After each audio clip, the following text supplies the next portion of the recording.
while the United States was busy fighting wars against Islamist extremists in Afghanistan and the Middle East, Russia and China steadily built up their military power.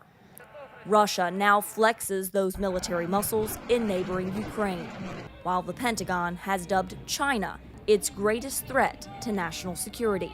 Speaking exclusively with VOA, General C.Q. Brown Jr., the U.S. Air Force Chief of Staff, is warning that the United States cannot be satisfied with its position as the world's superpower if it wants to stay that way. Our adversaries have continued to advance their capabilities. At the same time, we've been using some of the same capabilities we've been using for the past 3 years. The threat we were up against is not the threat we'll see in the future, and that's why we've got to change. China has more active duty military personnel than the United States and has spent decades advancing its weapons. In the past few years, the Chinese military has built new aircraft carriers, new fighter jets, and a massive missile arsenal.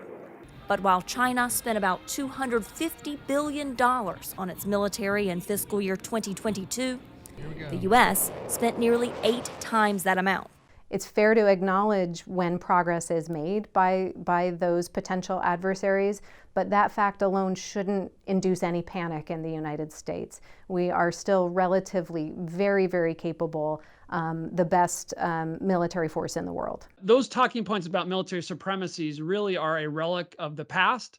Army veteran and defense analyst Bradley Bowman points out that China has methodically and deliberately chosen modernizations specifically designed to defeat the United States in East Asia, the most likely battlefield should war break out over Taiwan.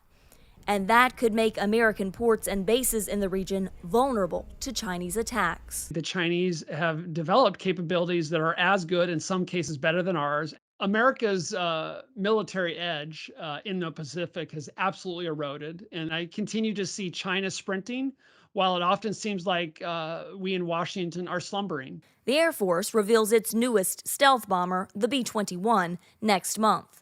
The B-21 will replace America's B-1 and B-2 bombers, which have been around since the 1980s. This is why we want to modernize, because we have some aircraft that are from a maintenance standpoint, are a little harder, more difficult to maintain, diminishing resources for parts, and that's the aspect of being able to modernize, so they increase the aircraft availability and ensure we have a ready force. Even ready for what U.S. leaders hope never plays out.